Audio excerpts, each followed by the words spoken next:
시청자 여러분 안녕하십니까. 굿모닝 인포맥스 2부 오늘도 힘차게 문을 열어보겠습니다. 오늘은 권혁준 경제평론가 나와주셨습니다. 평론가님 어서 오세요. 네, 안녕하십니까. 안녕하세요.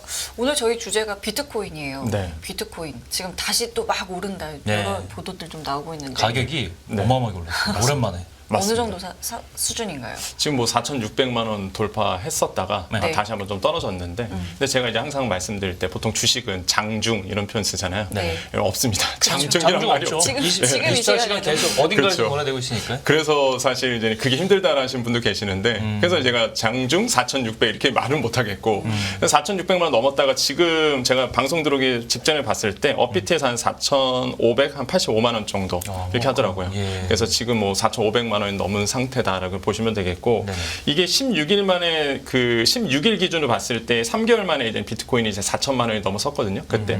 그러니까 사실 굉장히 좀 비트코인이 안 좋았다가 다시 너무 단기간에 또 급삭스럽게 지금 오르고 있는 상태다라고 맞아요. 좀 말씀을 드리겠고요. 네. 그런 이유를 몇 가지 뽑는다 그러면 역시나 이제 현물 ETF 상장 가능하다. 예.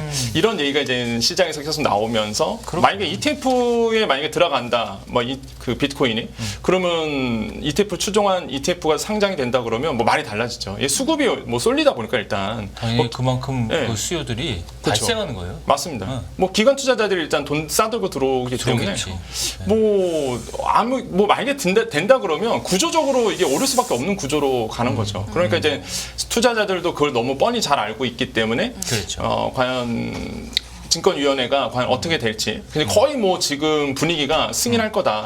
도장 그래요? 찍을 거다. 네. 이런 분위기가 지금 나오다 보니까 이제 투자자들이 좀 수급 쏠림 현상이 좀 일어나지 않을까 지금 보고 있고요. 그렇군요. 지금 두 번째 이유는 이제 안전자산에 대한 인식이 좀 바뀌었죠. 그러니까 사실 비트코인이나 가상화폐가 그 얼마 전까지만 하더라도 위험자산이다. 당연하죠. 원래 그런 거지. 왜냐하면 주식이랑 같이 떨어졌거든요. 네. 주식 오르면 같이 오르고. 그래서 이제는 거의 이제 이거는 가상화폐는 이제 주식과 동일하게 커플링 현상이 일어난다. 그래서 이건 위험자산이야라고 했는데 최근 들어서 또 이 분위기가 또 안전자산 쪽으로 분위기가 좀 바뀌는 거예요. 또 투자자들의 입장이.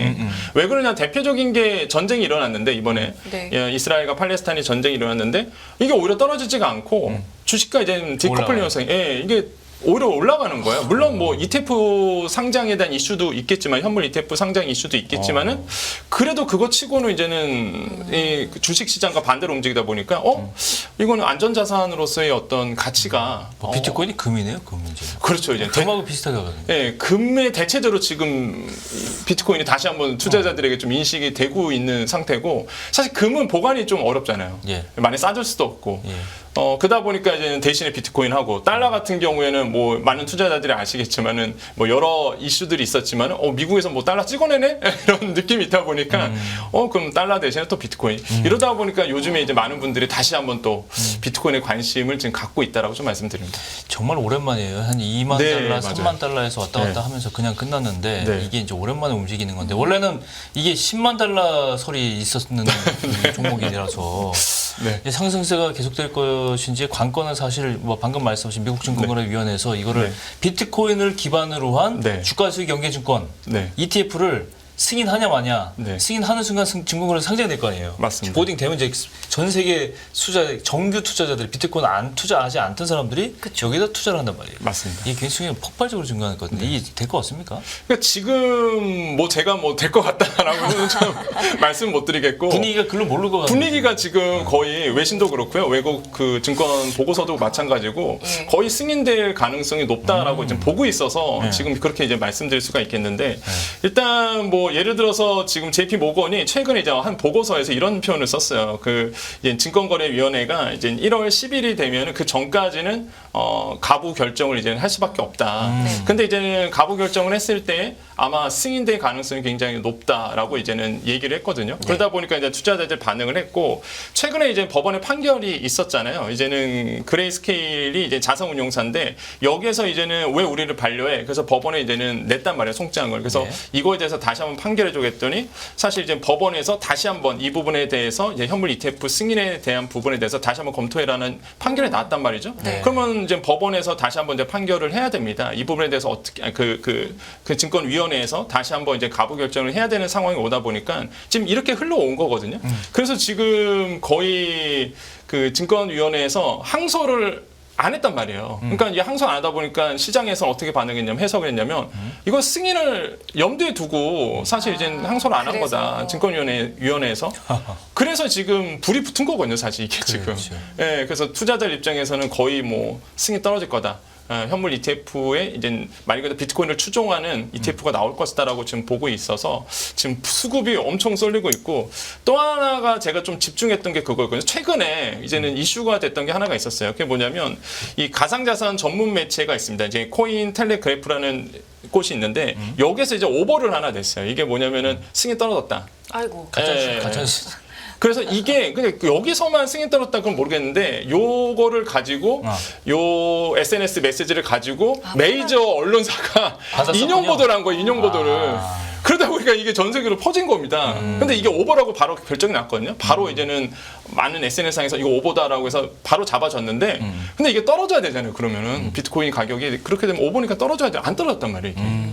그러니까 이게 수급이 어느 정도로 지금 쏠리고 있는지가 이게 반증이 되는 거죠. 그러네요. 그래서 다시 한번 또 많은 분들이 또 비트코인에 관심을 또 갖게 되는 상황으로 지금 가고 있습니다. 어쨌든 이제 어떻게 될지는 아무도 모르는 상황인데 네. 만약에 지금 말씀하신 것처럼 승인이 된다고 했을 때 네.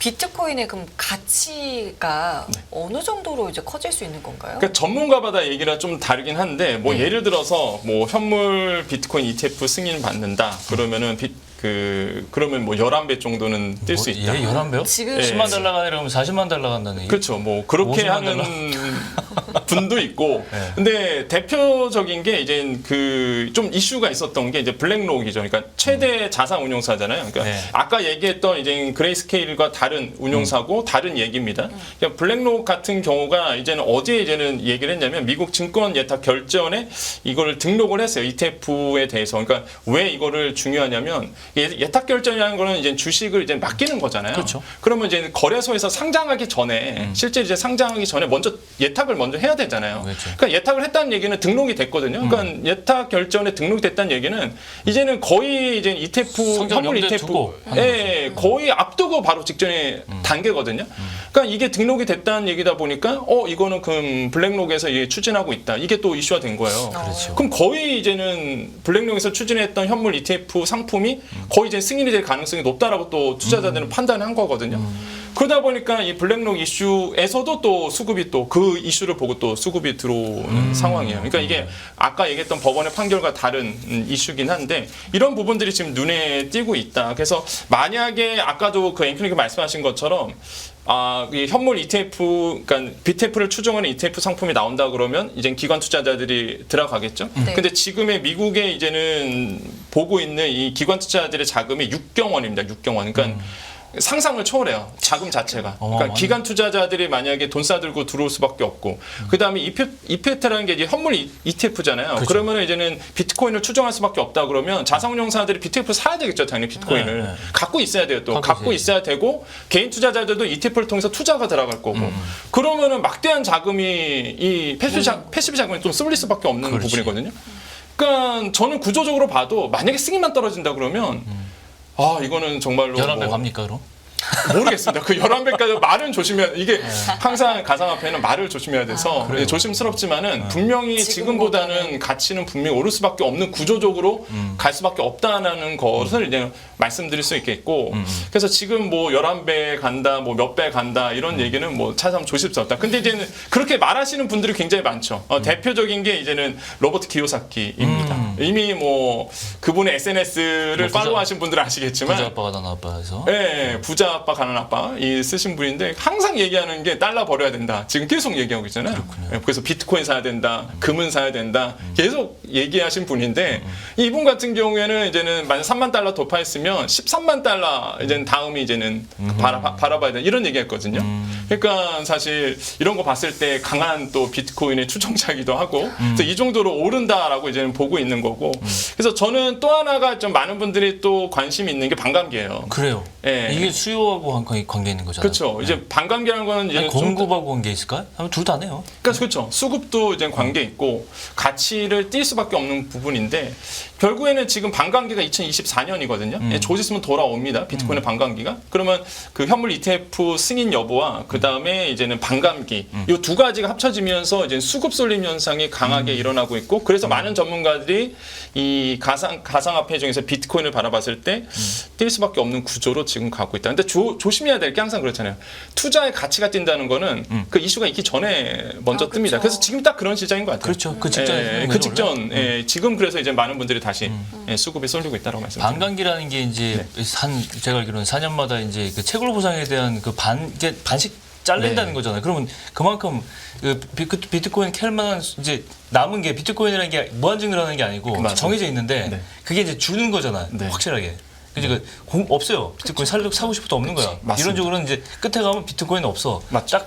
딱 100이면 100 거기에 딱 있는 거죠. 네. 그러니까 저 나카모토 사토시가 이 사람은 진짜 누군지 모르지만 진짜 천재다라는 생각이 저는 들어요, 사실. 네. 왜냐하면은 어떻게 이 가상화폐 희소성이라는 가치를 넣었을까? 그러니까. 왜냐하면 이게 앵커님이 잘 말씀하셨는데 이게 마이닝을 하려고 해도 이제 더 이상 2040년 되면 마이닝이 안 돼요. 그러니까 없어요. 채굴 자체가 안 됩니다. 그러면은 당연히 희소성의 원칙 때문에 가치가 뛸 수밖에 없는 부분인데 네. 근데 더 놀라운 게 이게 머리가 너무 좋은 게 4년마다 반감기라는 거를 넣었어요. 넣었어. 그러니까 일부러 반감기라는 넣은 거는 거예요. 아까 말씀하신 것처럼 사실 이제는 이게 마이닝을 합니다. 그러니까 프로그래머들이 채굴을 하거든요. 연산을 하잖아요. 그러면 그 연산을 했을 때 보상이 주어지는데 그렇지. 이게 반씩 쪼개지는 거예요. 반씩 2분의 1씩 이제는 이게 채굴에 대한 어떤 그 보상이 줄어들거든요. 이게 반감기예요. 2009년도에 이제 비트코인이 처음 나왔는데 그때부터 4년마다 이제 반감기가 돌아옵니다. 그때부터 계속적으로 채굴 양이 줄어들게 되고요. 당연히 이제 보상이 줄어드니까 채굴하는 게 줄어들겠죠. 그럼 채굴 양이 줄어들다 보니까 당연히 이제는 양적으로 이제 희소성이 있게 되는 거고 그래요. 수요는 그대로고 가치가 뛰고 이렇게 될 수밖에 없고 대표적인 게 2016년도 반감기였는데 그 당시에 비트코인이 80만 원대였습니다.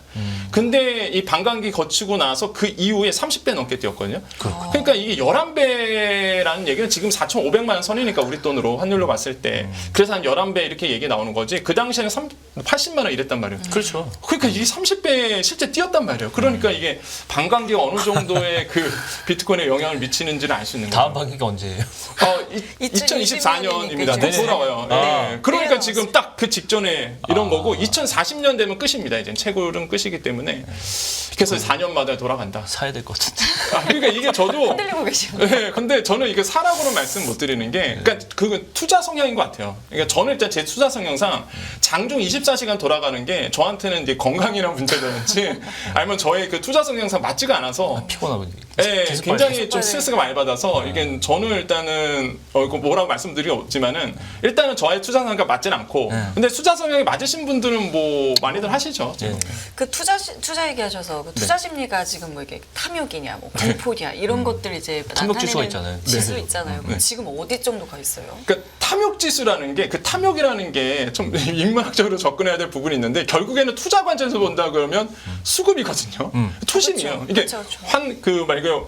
그 리스크라고 본다 그러면 이제 투심하고 이제 연결이 되다 보니까 지금 이제 탐욕 지수를 좀 봤더니 크립토 탐욕 공포 지수라고 있습니다. 이게 가상자산 데이터 사이트인 얼터네티브 닥미라는 사이트에서 이제는 공개를 하고 있는데 네. 이게 13포인트 단기간에 팍 올랐단 말이에요. 하루 만에. 그러니까 13포인트 올랐다는 얘기는 지금 한 66포인트 정도로 보고 있는데 이게 탐욕 수준이거든요. 네. 그러니까 탐욕이라는 건 결국에는 이제는 투심이 있다는 얘기입니다. 위험한데도 불구하고 사겠다는 게 네, 맞아요. 그러니까 100으로 갈수록 이제 투심이 강하다는 얘기고 위험도도 높아지는. 네, 리스크죠. 커지죠. 0으로 갈수록 투심이 없다는 얘기인데 지금 66포인트. 그러니까 투심이 굉장히 지금 있다. 그러니까 지금의 어느 정도 많은 분들이 수급이 어느 정도로 지금 쏠리고 있는지를 이 탐욕 지수를 통해서 이제 알 수 있다라고 말씀을 드려요. 아니 근데 비트코인은 혼자만 가는 것 같아요. 요즘에 이더리움이나 네. 옛날 같으면 좀 같이 리플도 같이 움직이는데 맞아요.